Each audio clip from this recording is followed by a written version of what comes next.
Halo teman-teman, selamat datang di channel YouTube Artificial and Facts.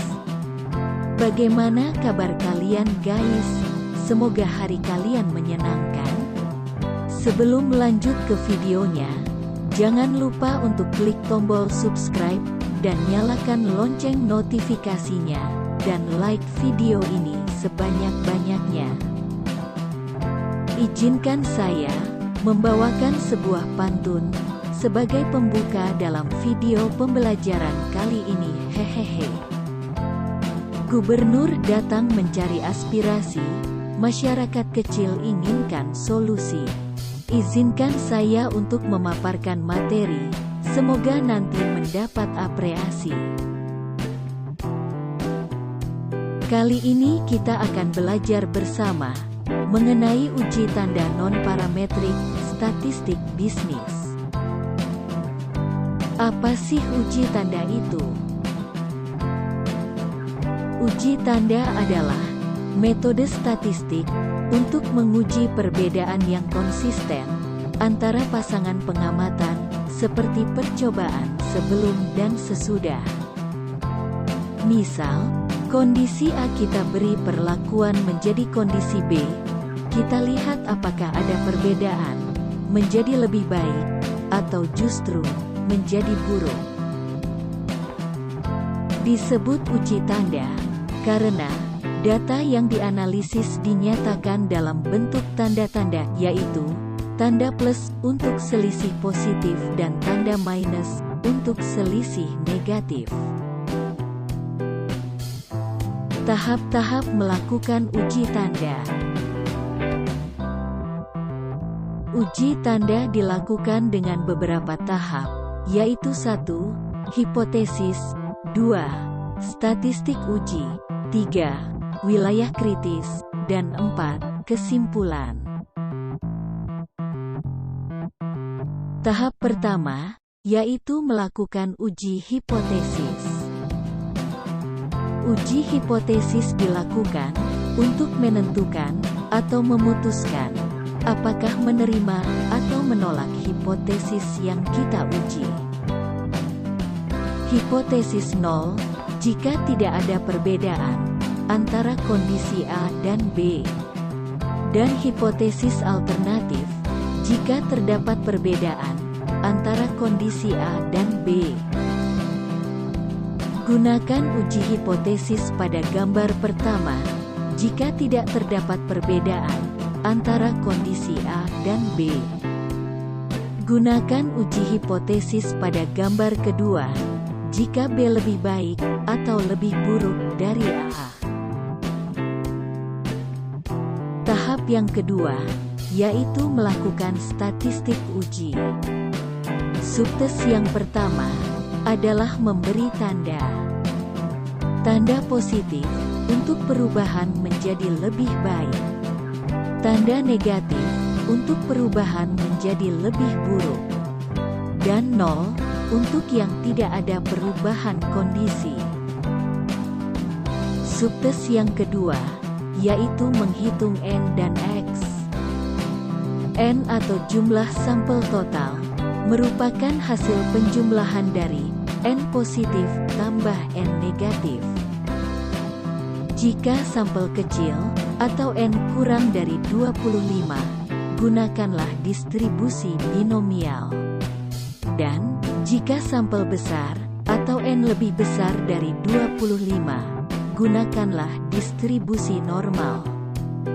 X adalah banyak sampel tanda terkecil, dan alfa adalah tingkat signifikansi.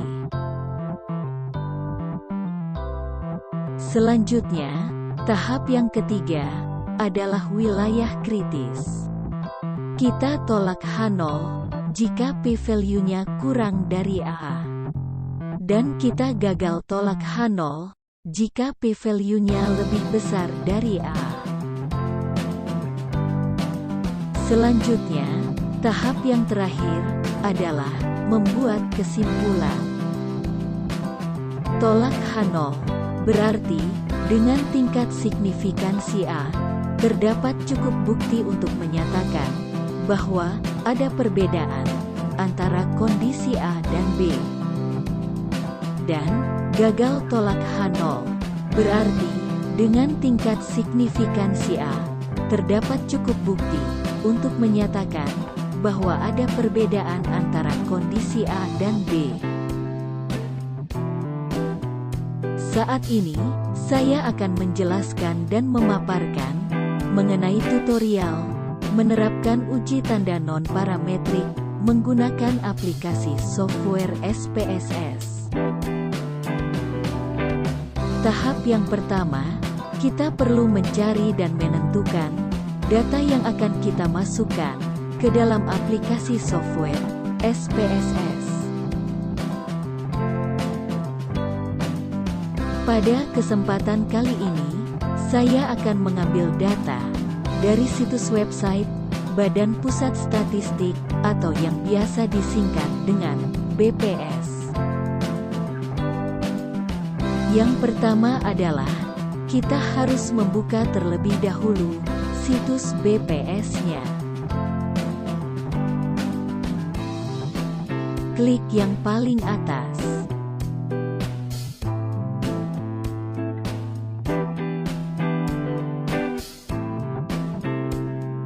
Ini adalah laman utama dari website BPS. Lalu kita ke website BPS Provinsi, lalu kita cari Provinsi Sulawesi Utara, lalu kita klik.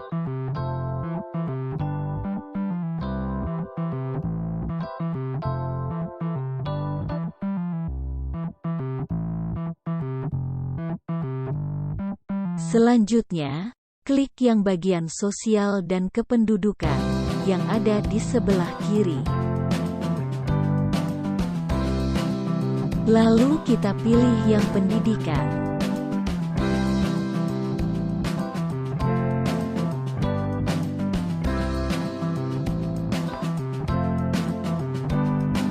Kemudian tampilannya akan seperti ini, yang mana menampilkan tabel atau indikator seperti nomor 1, jumlah perguruan tinggi swasta menurut kabupaten kota, dan seterusnya.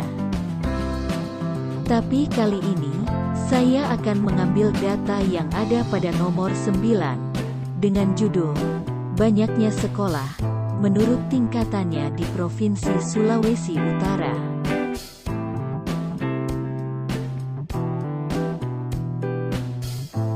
Kemudian tampilannya akan seperti ini. Di sini sudah tertera data-data jumlah sekolah menurut tingkatannya, mulai dari tahun 2019 sampai 2021, yang ada di 15 kabupaten kota di Sulawesi Utara. Mulai dari Bolaang Mongondo, Minahasa, Kepulauan Sangihe, Kepulauan Talaut, Minahasa Selatan, Minahasa Utara, Bolaang Mongondo Utara, Kepulauan Sitaro, Minahasa Tenggara, Bolaang Mongondo Selatan, Bolaang Mongondo Timur, Kota Manado, Kota Bitung, Kota Tomohon, dan Kota Mobagu. Di bagian bawah ini adalah total dari keseluruhan sekolah yang ada di Sulut. Mulai dari tingkatan sekolah yang paling rendah, yaitu taman kanak-kanak, sampai pada SMK.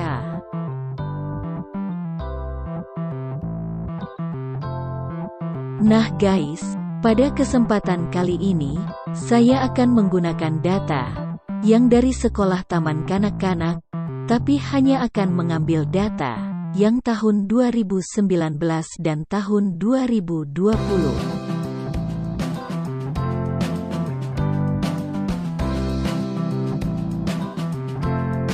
Setelah kita sudah memutuskan data mana yang akan digunakan, kita akan memindahkan data-data ini ke dalam software SPSS. Bagaimana caranya? Simak video ini sampai habis ya guys. Langkah pertama yang harus dilakukan, tentunya buka software SPSS. Klik variabel view yang berada pada bagian kiri bawah. Kemudian pada tampilan variabel view, ada bagian yang disebut name. Di name kita ketikkan data 1, yang berarti data dari tahun 2019, pada sekolah taman kanak-kanak. Lalu type-nya adalah numerik, kemudian width tidak diubah. Kemudian desimalnya kita nolkan. Kemudian label pada metode yang akan kita buat ini bersifat opsional, bisa diisi atau bisa tidak. Label berfungsi sebagai keterangan dari variabel yang kita ketikkan di bagian name, kemudian values-nya non, missing juga non. Selanjutnya, columns kita buat 15 kolom, yang berarti 15 kabupaten kota di Sulawesi Utara. Kemudian align kita klik yang center, dan measure kita klik yang scale, dan role-nya itu input. Kemudian pada nomor 2, kita ketik data 2, berarti data dari tahun 2020, lalu type dan lain-lain, mengikuti yang bagian atas, yang sudah kita ketikkan tadi.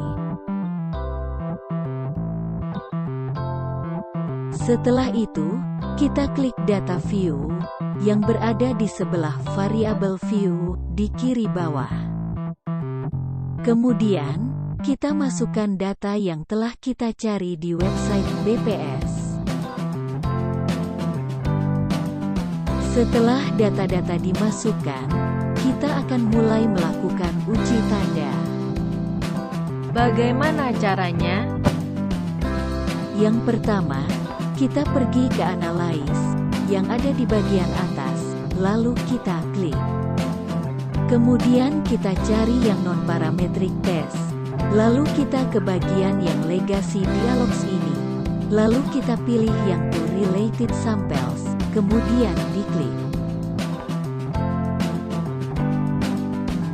Kemudian pada bagian ini, kita klik yang data 1, kemudian klik yang tanda panah ini, maka data 1 akan berada pada variabel 1. Begitu juga dengan data 2 kita klik, lalu klik yang tanda panah ke kanan ini, kemudian data 2 akan berada di variabel 2.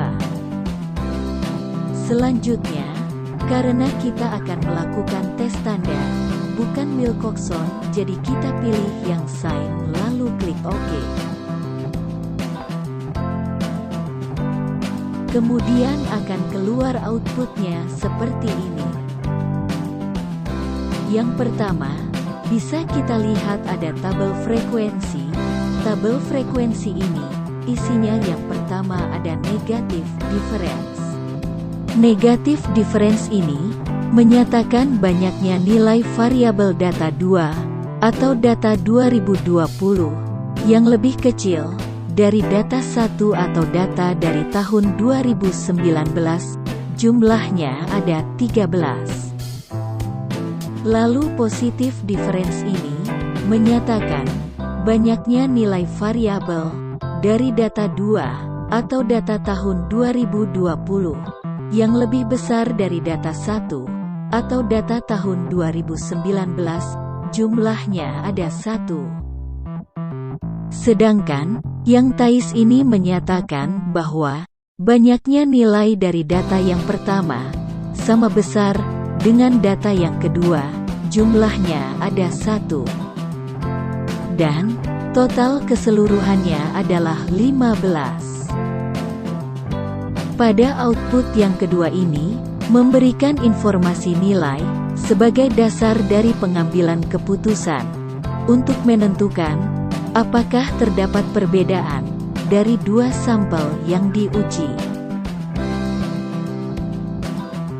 Pertama kita lihat dulu, H0, tidak ada perbedaan antara data 1 dan data 2, sedangkan HI, terdapat perbedaan antara kedua data tersebut.